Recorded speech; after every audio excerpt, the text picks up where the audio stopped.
परमेश्वर की नाम की महिमा हो। नए दिन नई उम्मीद में आप सभी का स्वागत है। आज हम ध्यान करने वाला वचन दूसरा तिमुथियुस 2 उसका 15। अपने आप को परमेश्वर का ग्रहण योग्य और ऐसा काम करने वाला ठहराने का प्रयत्न कर जो लज्जित होने न पाए और जो सत्य के वचन को ठीक रीति से काम में लाता हो। ये वचन को पौलुस ने तिमुथियुस को एक आज्ञा के नाई, एक एडवाइस के नाई वो तिमोती को देता है। उसे कहता है कि अपने आप को ऐसा बना, कैसा बना, परमेश्वर को ग्रहण योग्य और ऐसा काम करने वाला ठहराने का प्रयत्न कर जो लज्जित न होने पाए। हम सब ये संसार में परमेश्वर ने हमें हमारे ऊपर एक बड़ी जिम्मेदारी को सौंपा है। हमें परमेश्वर की सुसमाचार को सारे जगत में हमें बताना है। तो परमेश्वर हमारा स्वामी है और हम उसके दास हैं। तो जब ये परमेश्वर दूसरे आगमन में जब आएगा तभी हम जो भी हम क्रियाएं यहाँ पे कर रहे हैं उस सब का हमें परमेश्वर को उत्तर देना पड़ेगा। हम उत्तरदायी हैं।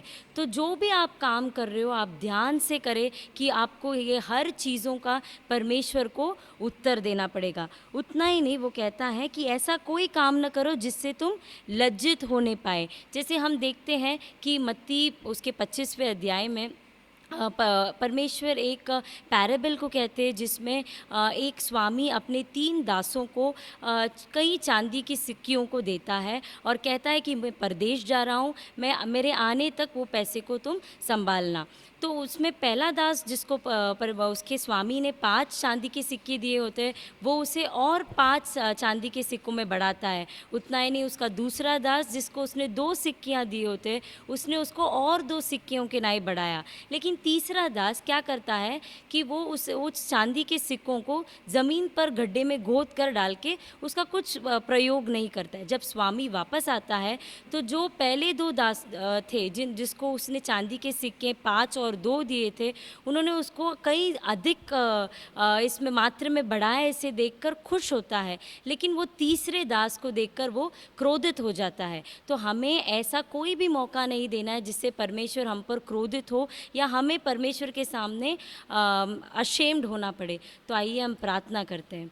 स्तुति हो परमेश्वर। परमेश्वर अपने अच्छा समय दिया है, इसके लिए आपको कोटि कोटि धन्यवाद देते हैं परमेश्वर।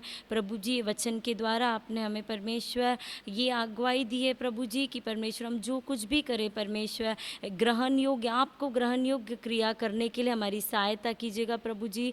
परमेश्वर हम परमेश्वर जो कुछ भी ये पृथ्वी में कर रहे हैं प्रभु जी उस सब के लिए परमेश्वर हम स्वर्ग राज्य में उत्तरदायी है। इस बात को परमेश्वर हम ध्यान पर रखते हुए परमेश्वर हम परमेश्वर आपको परमेश्वर डर भय के साथ परमेश्वर एक जीवन जीने के लिए हमारी सहायता कीजिएगा। वचन को ध्यान मनन कर कर आपको परमेश्वर भाने वाला एक जीवन बिताने के लिए हमारी सहायता मदद कीजिएगा। एक छोटी सी प्रार्थना यीशु मसीह के नाम से सुन और कबूल कर ले पिता, आमीन।